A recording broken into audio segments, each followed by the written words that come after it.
importância nestes momentos que se antecedem ao parto de um novo mundo, né?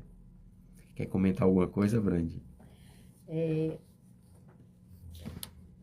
Assim, quando fala de Jesus, do Evangelho, eu sempre me emociono muito. E a gente sabe, né, que o nosso papel como ser humano é exatamente esse, de desenvolver em nós aquilo que está dentro de nós.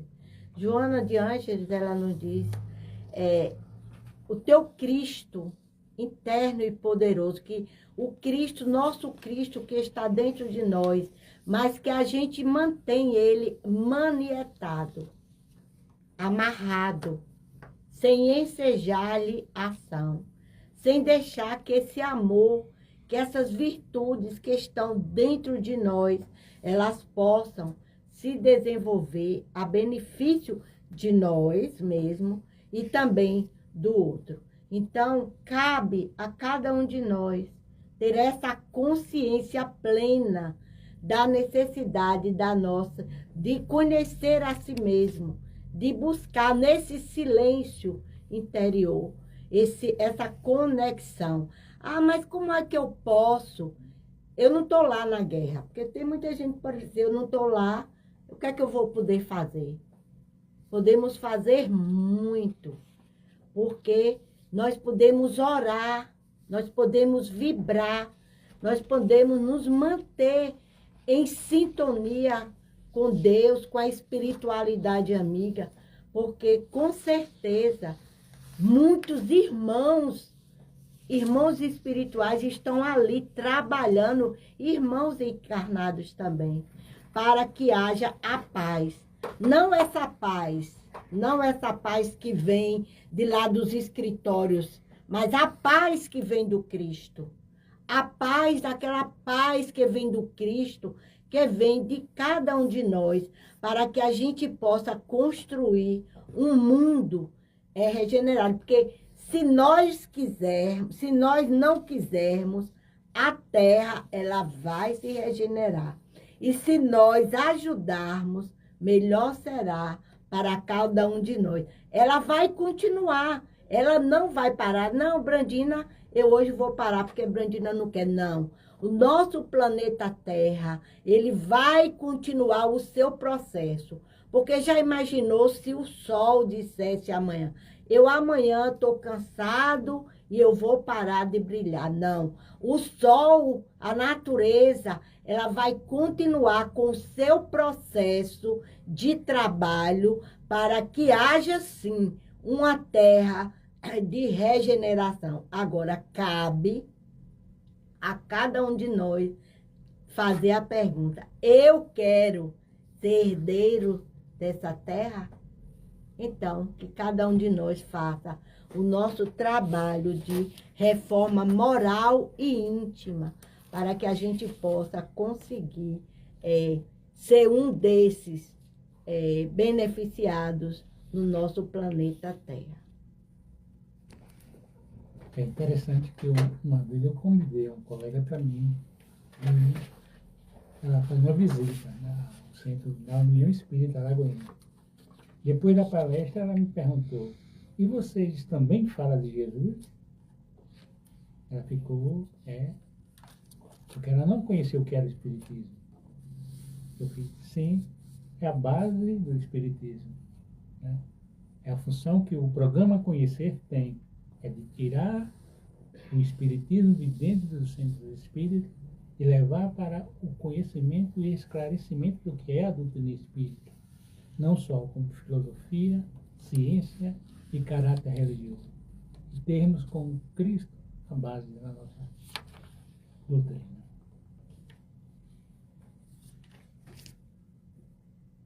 Pois é, meus amigos, é papo muito. Esse tema, ele nos dá muita abertura e nos leva para muitas searas. O processo reencarnatório dentro do planeta Terra é um processo de aprendizado mesmo, né? É um processo de aprendizado do espírito. é a ferramenta que o Espírito utiliza exatamente para elaborar as suas imperfeições, para construir o que de fato nós somos, o que nós temos de valoroso, que são as virtudes. E é nesse choque de realidades, né? São nesses encontros e desencontros que nós vamos desenvolvendo as virtudes que tanto nos são necessárias. As virtudes da paciência, as virtudes da humildade, a virtude da benevolência para com os outros, benevolência para consigo mesmo, o perdão, o auto-perdão. Então são todas esse mix de ferramentas que Jesus nos presenteia dentro de um processo reencarnatório. Posso vos dizer que não é nada fácil, mas não será nada fácil também não abraçá-lo, porque abrir mão desta possibilidade é abraçar de deveras momentos de ainda maior sofrimento. E aqui nós não estamos fazendo propaganda nem vendendo lotes no céu. Não estamos falando de nada disso. Nós estamos falando de estados conscienciais. Quanto mais rápido a gente aceitar que precisamos converter toda essa nossa impulsividade, toda essa nossa agressividade, todos esses nossos medos, todas essas nossas dores em virtudes, quanto mais rápido a gente fizer isso, melhor estaremos. Mas não porque estaremos em algum lugar de privilégio. Melhor estaremos em condições de auxiliar outros irmãos na mesma jornada evolutiva a qual nós nos encontramos nesse instante. Porque para estarmos aqui na Terra, como espíritos reencarnados, alguém assinou a fatura. Alguém assinou o compromisso, ou fez o compromisso, dizendo, deixa Silvio ir agora. Eu acredito que, de fato, deveras ele pode ter êxito em seu processo educacional. Eu me comprometo em estar com ele, em auxiliá-lo, em aconselhá-lo, em inspirá-lo na construção do homem de bem a qual ele é convidado neste tempo a se tornar. E é exatamente esta mesma fala que o seu mentor espiritual, o seu anjo da guarda, ou aquele espírito amigo que te acompanha e te aconselha, e que você oriundamente fala que recebeu uma intuição forte, quer falar, vem trazer consigo exatamente essa presença auxiliadora no seu processo e muitas vezes na interferência direta para que o seu processo não venha a ser usurpado por meio de uma queda drástica, movida exatamente por esses sentimentos que a gente denomina paixões. Silvio, uma coisa também assim significativa é a gente ter consciência. Eu não sou o que eu estou. Eu estou Brandina hoje. Eu estou Brandina, mas eu não sou Brandina. Por exemplo, eu tenho um corpo, eu tenho esse corpo, mas eu não sou esse corpo. Eu tenho comportamentos, mas eu não sou esses comportamentos. Eu tenho emoções variadas, mas eu não sou essas emoções. Eu tenho uma mente, nós temos uma, mas eu não sou essa mente.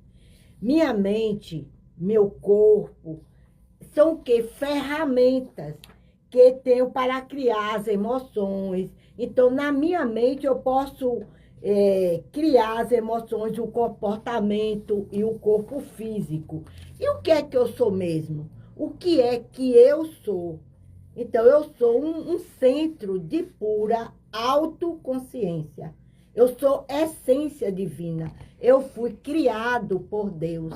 eu sou essência, eu sou, né, sou um centro de vontade e de poderes pessoais, capaz de ser a causa e o criador de cada aspecto da minha vida.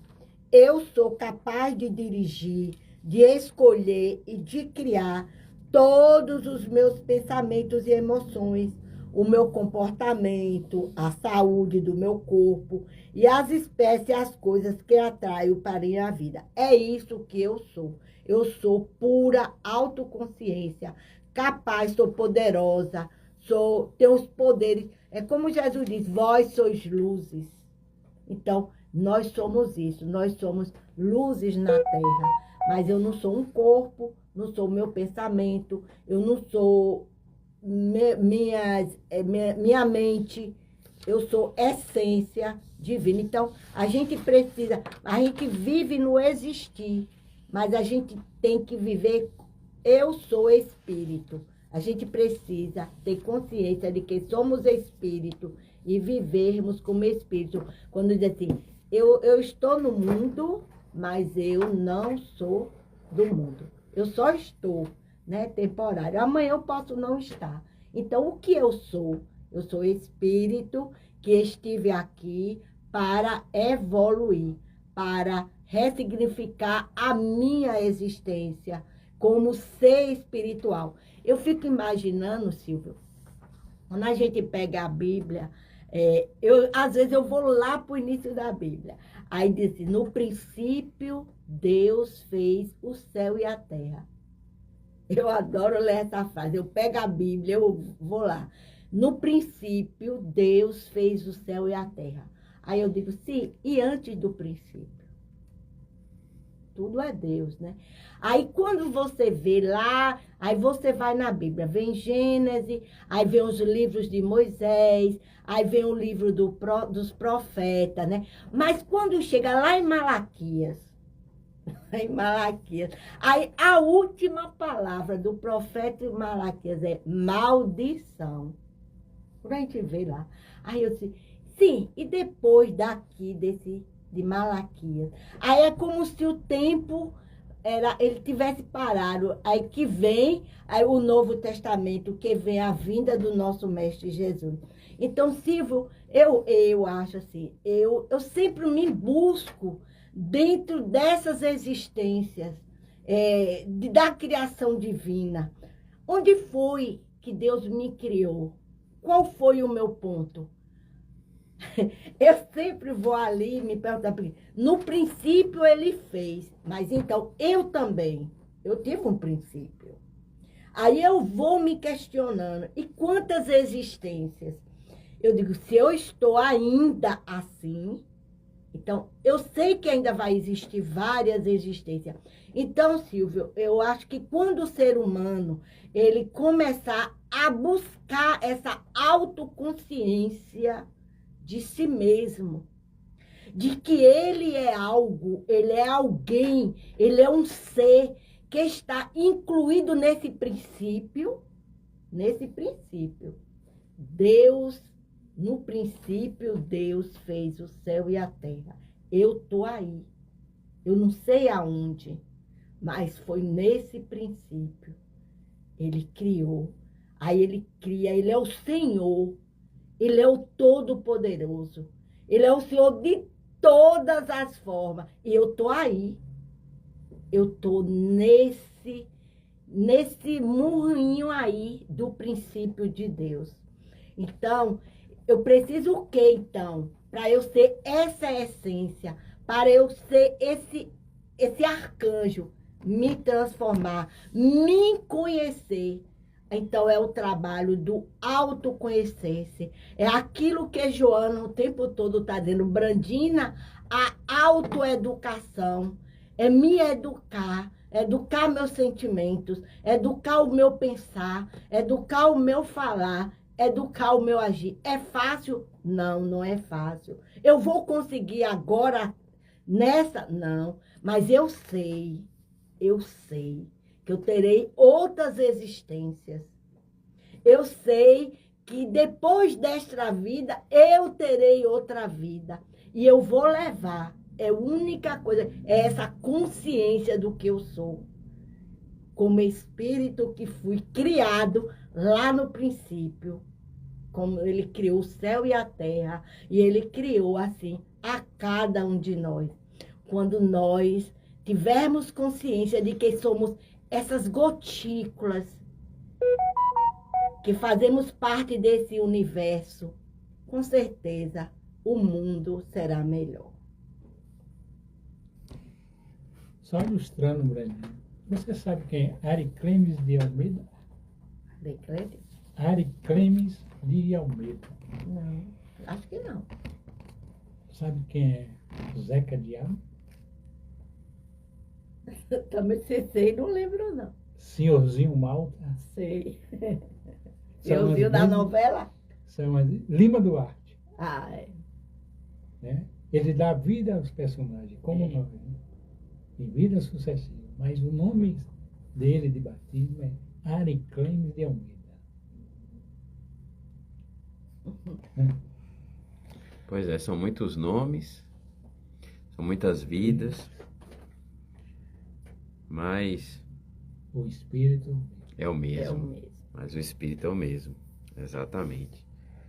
Eu também tive a oportunidade de já ter uns lapsos de outros momentos, mas sempre de forma pedagógica. E é exatamente essa abordagem que vai nos trazer para a inserção desse nosso diálogo de hoje, a mediunidade. Nunca se viu na sociedade tantos médiuns. Tantos médiuns nunca estiveram longe de suas casas. Por que eu falo casas? Porque ora a mediunidade atuou dentro das igrejas, por meio dos santos como São João da Cruz, por meio dos santos como Francisco de Assis, Antônio de Pádua, Teresa Ávila, Teresa de Lisieux. A gente poderia aqui citar inúmeros místicos da igreja. Recentemente, o mais famoso de todos, Padre Pio de Petrotine. Mais recentemente ainda, a nossa querida irmã Dulce, aqui na Bahia, né? Pessoas que tinham uma relação com o divino, uma relação com o mundo espiritual, cada um dentro da sua configuração. Dentro do movimento espírita, nós tivemos a grande estrela baluarte, o grande farol no Brasil, que foi o Chico, mas ao redor do Chico, muitas outras estrelas que também brilharam e brilham, não é? Nós tivemos o nosso querido Divaldo, nós tivemos o Peixinho, que também trabalhou mediunicamente, como não tem a referência nacional, mas dentro do movimento espírita contribuiu bastante, e contribui ainda, porque o trabalho não cessa, né? O trabalho não para. Dentro de Alagoinhas tivemos grandes médiuns também. E aí, Brandi, como é que você vê essa questão deste afloramento mediúnico na sociedade? Porque são crianças e eu falo por mim mesmo, eu tenho uma criança de 5 anos, que ela me dá características desde muito, muito remotamente, antes dos 5 anos, logicamente, já da sua potencialidade mediúnica, logicamente que tem todo um estudo científico que comprova essa facilidade, né, das crianças interagirem com o plano espiritual, mas a gente percebe isso, ainda mais a quem estuda o tema, que é o meu caso. Então nós temos crianças, um número avassalador caso de autismo, né, que são crianças que temos inúmeras teorias. Temos adolescentes aflorando mediunicamente, sendo conduzidas, em sua grande maioria, como transtornos psiquiátricos. Como você vê a interação desta ferramenta, porque a mediunidade é uma ferramenta, né, de interlocução, como você enxerga no momento atual, em meio a essas convulsões e essas dores de parto, o amparato mediúnico? Silvio, assim, eu acho que para a gente trabalhar mais, a gente necessita da religiosidade, né? A gente não pode trabalhar algo que a gente não conhece. Eu sempre digo assim, como é que você vai cuidar de uma pessoa com câncer? No Hospital do Câncer. Então, hoje, a necessidade de nós que fomos convidados para a doutrina espírita, é de suma importância dentro desse contexto, de levar ao conhecimento dessas pessoas, principalmente pais, a imortalidade da alma, essa vivência do mundo espiritual com o mundo físico. Porque a gente não pode trabalhar algo que você não acredita, que você não conhece. Então, o nosso papel maior, eu acho, é o de levar o conhecimento da nossa doutrina. Isso que nós estamos fazendo aqui agora, né? De trabalhar o conhecimento, o que é o espiritismo, quais as bases da doutrina espírita, falar da imortalidade da alma, da comunicabilidade dos espíritos, poder, o que foi que Peixinho fez, como ele queria dentro da faculdade, uns médicos mais humanizados. Então, ele lutou, por quê? Ele lutou para que tivesse um estudo sobre medicina e humanidade, medicina, alguma coisa dessa.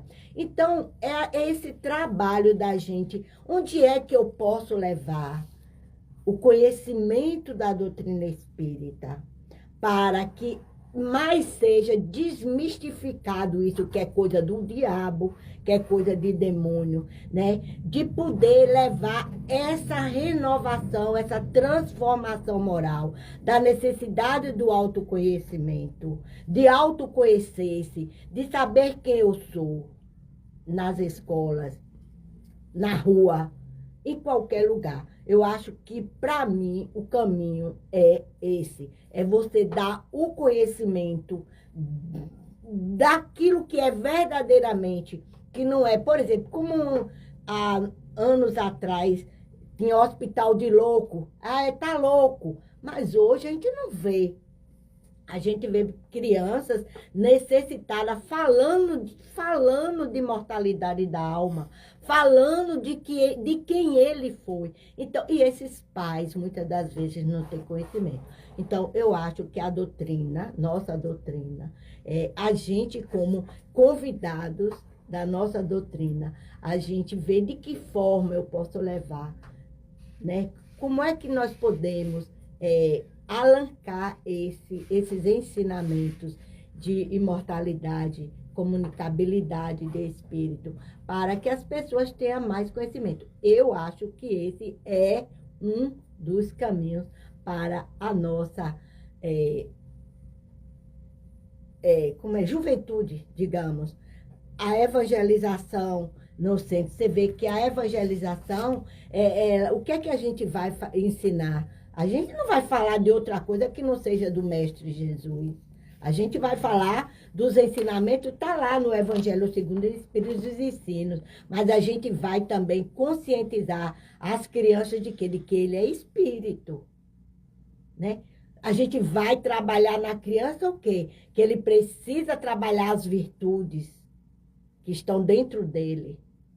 Que ele precisa trabalhar o egoísmo, o orgulho, a inveja. Então, é esse o processo, eu acho que é esse o caminho, né? Dentro desse contexto. Porque tem pessoas que a gente vamos dizer, tem famílias, eu digo na minha, tem família que a mãe é espírita, fulano é espírito, o filho a gente está vendo a situação, mas a mãe, a outra mãe, não quer, não aceita, não acredita.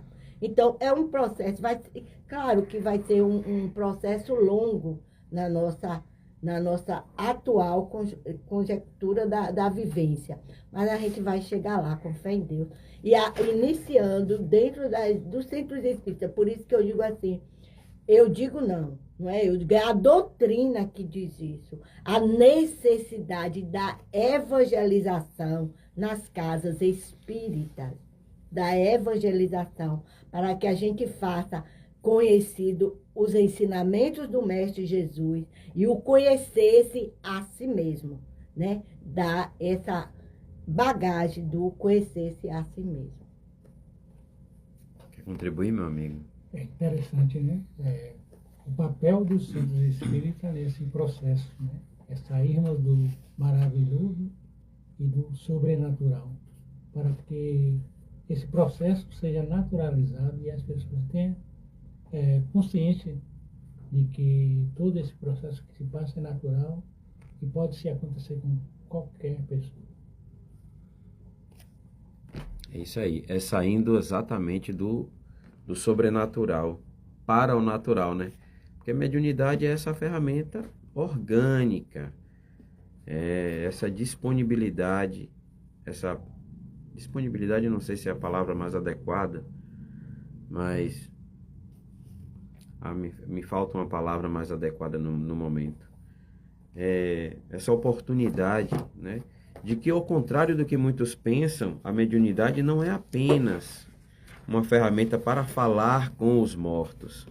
A maioria das pessoas acreditam que o ser médium é para você conversar com quem já morreu, ou com quem já desencarnou, como é o nosso vocabulário, né? Quando, na verdade, Kardec já nos ensina também que todos somos médiuns em algum grau.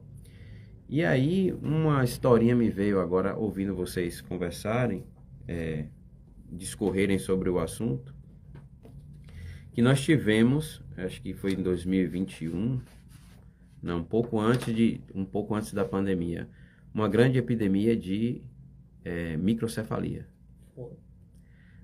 Ao todo, se eu não estiver equivocado, nós tivemos 4.400 casos de microcefalia. E coincidentemente, que não existe coincidência, a sua grande maioria a maioria, não estou dizendo que foram todos, a grande maioria foi na região norte e nordeste. Ocorreu aqui, 4.400 casos. Curioso isso, porque ao atingir esse ápice, houve um cessamento disso. Na atualidade, você não vê ninguém falar sobre crianças que nasceram com microcefalia. Vejam bem, nesse assunto nós estamos abordando dois assuntos. O lance da reencarnação e vamos entrar agora no lance da mediunidade. Segundo um grande médico brasileiro e médium, Paulo César Frutuoso, cujo uma das suas netas tem microcefalia. Isso é que é interessante.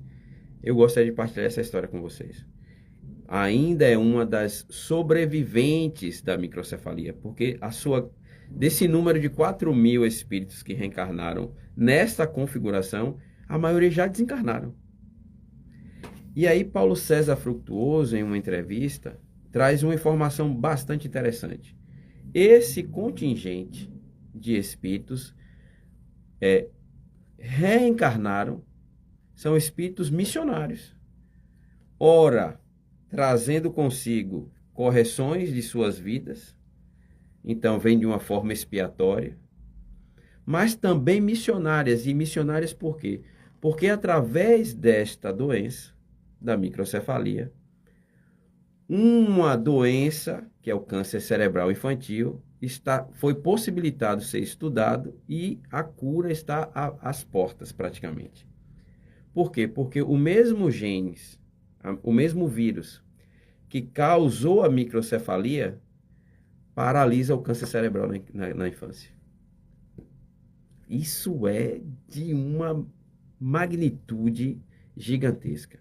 E aí vocês poderiam me perguntar assim, mas o que é que isso tem a ver com mediunidade? Ora, um determinado médico, em um determinado laboratório, achou muito interessante, do nada, que esse vírus entra na corrente sanguínea do bebê e vai direto, ele não para em lugar nenhum, ele vai direto e se aloja em um neurotransmissor.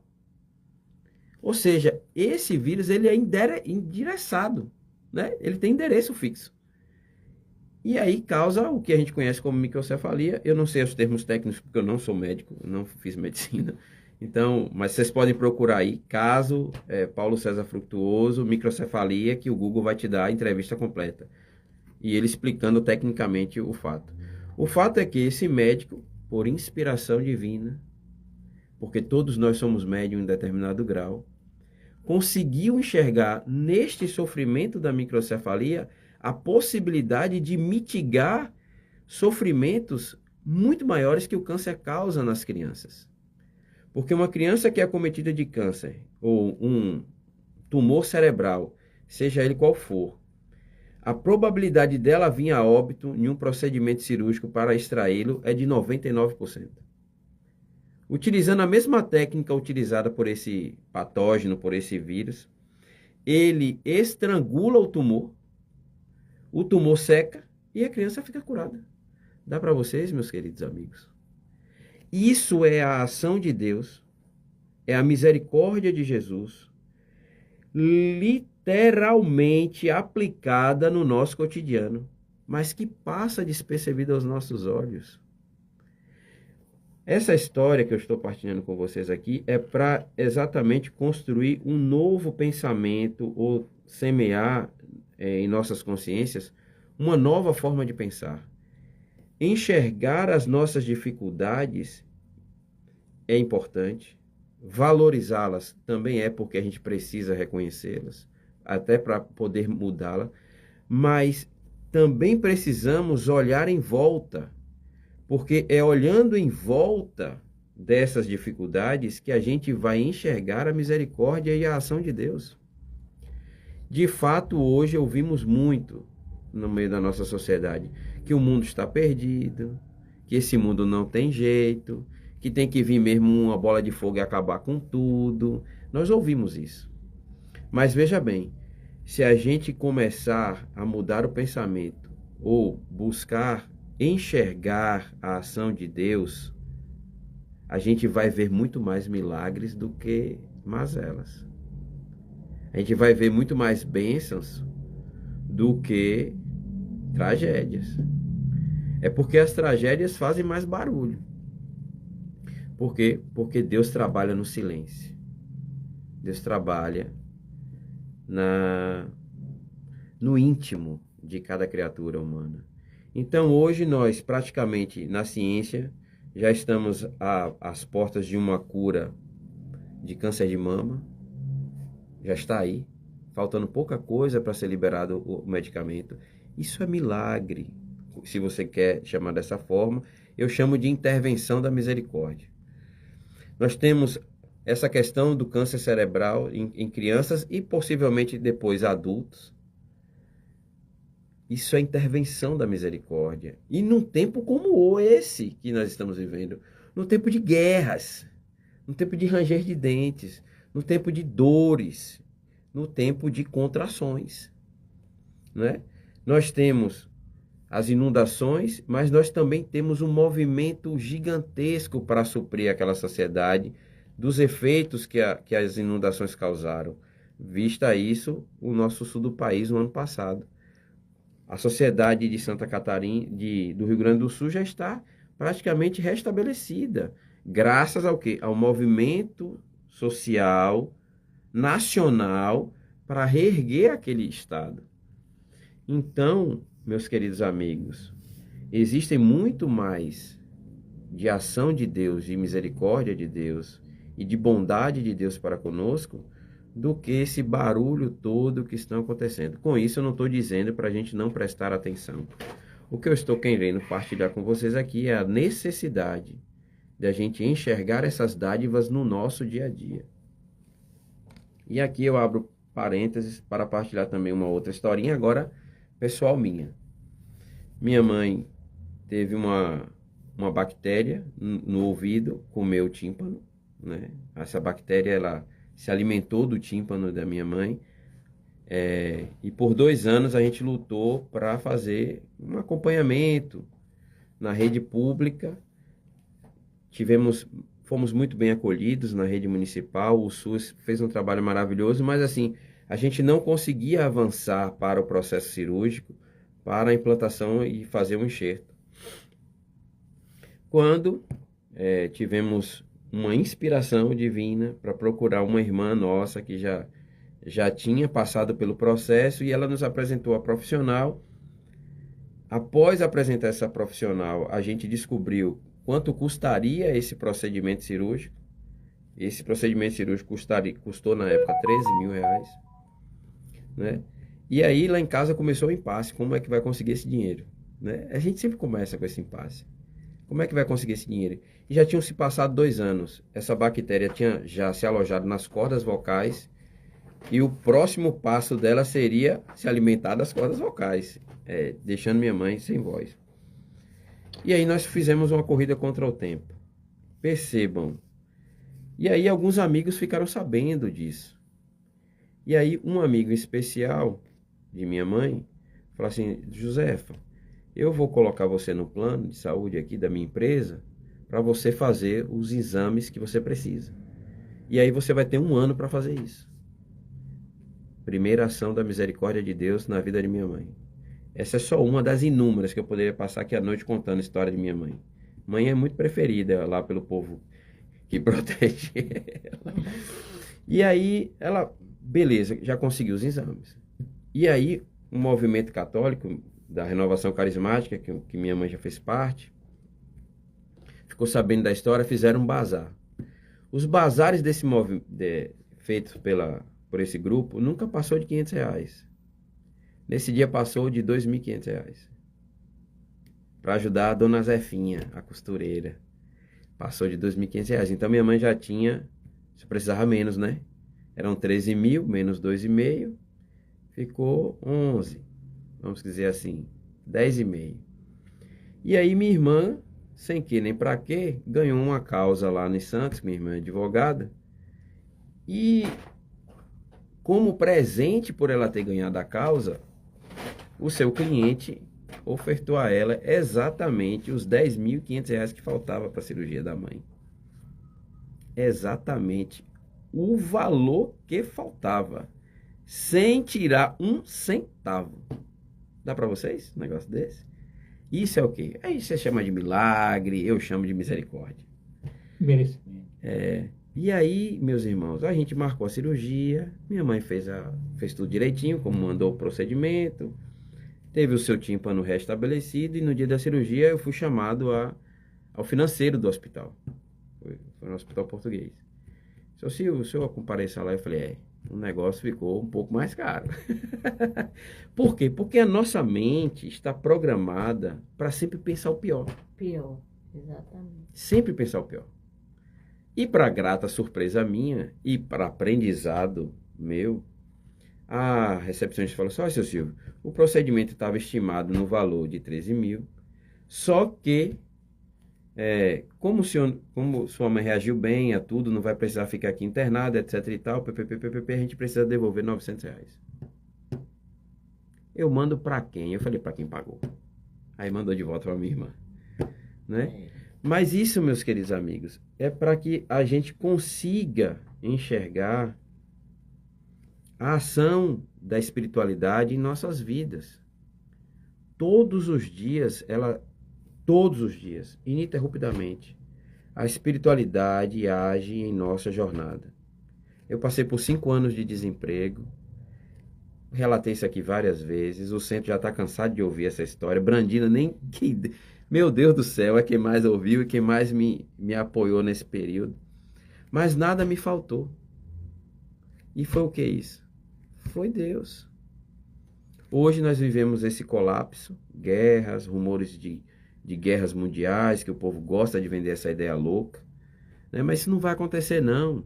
Sabe por que não vai acontecer? Porque este planeta, esta casa, tem gestão. O gestor, eu chamo carinhosamente de bonitão do universo. É Jesus de Nazaré. E ele é o que ele diz aqui em Marcos, capítulo 24. Vai ter muito burburinho, vai acontecer muita coisa, mas não se preocupa não. Essa casa aqui é minha, a gestão é minha, e as coisas vão acontecer como eu disse que vão acontecer. E ele disse o seguinte, que vai retornar e vai restaurar absolutamente tudo no tempo oportuno. É nisso que a gente acredita. Mas para que quando a volta dele ocorra, a gente esteja preparado, não seja pego que nem as noivas despreparadas com o candelabro sem estar aceso, a gente precisa se preparar, e é exatamente o papel do programa Conhecer. Preparar-nos para que quando o noivo chegar, a gente esteja pronto para acolher e viver com ele aqui. Então, meus queridos amigos, as confusões ainda irão existir. A reencarnação é essa ferramenta laborosa, majestosa, misericordiosa de Deus para o nosso melhoramento. E a mediunidade que vai ficar cada vez mais presente na sociedade, nas pessoas que estão chegando, é a ferramenta que nos dará condições cada vez mais de estabelecermos as diretrizes que o Cristo planetário tem para com a nossa Terra. Querem comentar alguma coisa, meus queridos? Lindos. Silvio, eu fico ainda assim pensando, né? E esses que não herdarão a terra? A gente sabe que são filhos de Deus também. E com certeza, para eles também está sendo preparado, né? Muitos desses irmãos nossos que hoje estão deixando o nosso planeta Terra, eles já estão sendo acolhidos, aonde eu não sei, mas eu sei que Deus é misericordioso, Ele é bom, Ele é poderoso. E esses irmãos também estão sendo acolhidos em algum lugar do planeta, do universo, né? Porque se Jesus disse que na casa de meu Pai existem muitas moradas, então é gratificante saber que eles também, eles podem não ter despertado hoje, agora, ainda, mas um dia eles também vão despertar por essas leis de amor, de justiça e de caridade. E eles também serão amparados pela espiritualidade maior. Então, que o nosso Pai, que Ele é grandioso, é maravilhoso, que trabalha no silêncio, sim, Ele trabalha no silêncio. Mas Emmanuel disse que se nós temos que observar que existe milhões de testemunhas o tempo todo, testemunhando os nossos pensamentos, as nossas ações, né? E que nós devemos observar as leis divinas para que a gente possa caminhar com acerto nessa trilha da nossa existência de hoje para uma nova existência que com certeza virá. E a oportunidade que temos é agora, né? Que não possamos ser mais um salvo da vida. Então, que pegamos todas essas experiências, essas vivências que temos com o nosso Espiritismo, a nossa doutrina, e nos transformar cada vez mais em um ser humano melhor. Pronto, que maravilha. Nós temos uma proposta a fazer a vocês que nos ouvem nesse instante. Nós vamos fazer aqui um exercício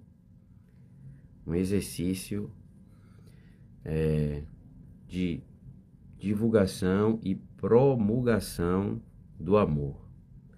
Você que nos ouve aí nesse momento, em sua casa, no carro, pelo Instagram, a gente vai solicitar a vocês que, ao encerrar esse programa, ou até agora mesmo, se for possível, mande uma mensagem de otimismo para um ente da sua família.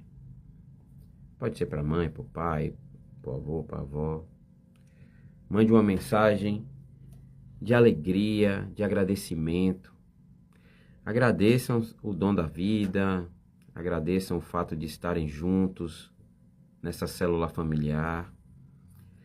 Se você for mandar mensagem para sua esposa, agradeça o fato dela estar com você nessa jornada. Se for mandar para o filho, agradeça e louve a Deus como uma prece, o dom da vida dele, o fato dele ter te escolhido como pai, como mãe. Se for possível, e aí isso seria a cereja do bolo dessa noite, manda uma mensagem também para aquela pessoa que te machucou. Diga: oi fulano, tudo bem? Que Deus te abençoe. Não precisa falar muita coisa não. Só deseja que Deus o abençoe. Se for possível. Mas se não for, na oração de hoje à noite, coloca essa pessoa em intenção. Essa forma que a gente está sugerindo a vocês irá criar um campo positivo de energia. E essa energia positiva será utilizada por egrégoras amigas exatamente para mitigar o sofrimento de irmãos que estão mergulhados nas dores das guerras. Então é o convite que a gente faz a você hoje. Manda uma mensagem para quem você ama e, se for possível, coloca a pessoa que te machucou de alguma forma em prece. E agradece, meus amigos. Agradece o fato de estar vivo neste momento, agradece o fato de ter um prato de alimento, agradece o fato de ter uma casa que te acolha, agradece o fato de estar sendo amparado por uma cama acolhedora, agradece o fato de ser pai, de ser mãe, de ser avó, de ser tio, enfim. Agradeça a oportunidade de estar trabalhando ou de estar aprendendo com a escassez do trabalho. Emmanuel também nos ensina em uma de suas passagens que quando nós estamos na bonança, quando tudo está sendo nos ofertado, é o convite que a espiritualidade nos faz à generosidade. Então, se você está trabalhando hoje, se você está com suas contas em dia hoje, ajuda aqueles que estão passando por dificuldade. Doa uma cesta básica, faz qualquer coisa para auxiliar. Aqui a gente não tem uma receita de bolo para isso. Se o seu coração pedir assim, faça. E se você está passando, como Emmanuel nos ensinou também, se está passando pela prova da escassez, a prova da escassez nos ensina o ato de humildade. Se ajoelha, meu irmão, e roga aos céus e aos espíritos amigos que possam te auxiliar a passar por esta prova e te iluminar os caminhos para sair dela, aprendendo as lições que nos são necessárias.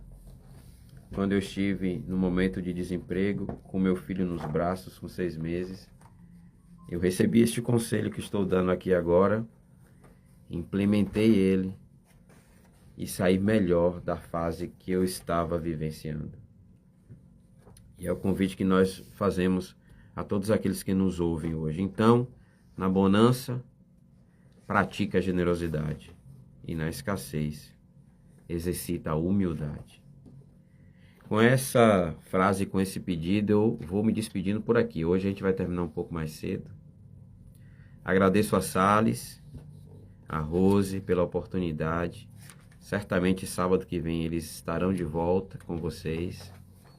Obrigado a Brandina e ao meu amigo Euvanildo por estar comigo nessa partilha de hoje. E eu desejo a cada um de vocês que a paz, que o amor, que a justiça e que a caridade se façam cada vez mais presentes nas formas mentais que somos convidados a construir. Brandina. Eu vou ler aqui, é de André Luiz Peixinho. As consequências inevitáveis das nossas ações. Aí ele diz assim: você é responsável pela motivação, pela vontade realizadora, pelo modo como que agiu. Mas o que vai acontecer no outro vai depender da leitura que ele faz, do nível evolutivo em que ele se percebe. As ações podem provocar consequências as mais variadas no sujeito que as executa. Então, é com gratidão sempre a Deus, nosso Pai, a Jesus, aos amigos espirituais que oram e velam por cada um de nós, que nós nos despedimos nessa noite. E que a misericórdia de Deus, o amor de Deus, seja sempre conosco e com toda a humanidade que necessita desse aconchego divino. Então, só nos resta gratidão, né? Mais uma vez, todos que estiveram ouvindo o nosso programa, né? Agradecer a Silva pela sua presença, agradecer a Salles, a Rosiane, que estão em outros eventos, e em especial ao meu filho Douglas, que fez ontem 21 anos. Parabéns, Gratidão a Douglas. ele, e que todos possam ter um bom final de semana. Que assim seja. Até a próxima, gente. Então, você me ajudar a destravar isso aí.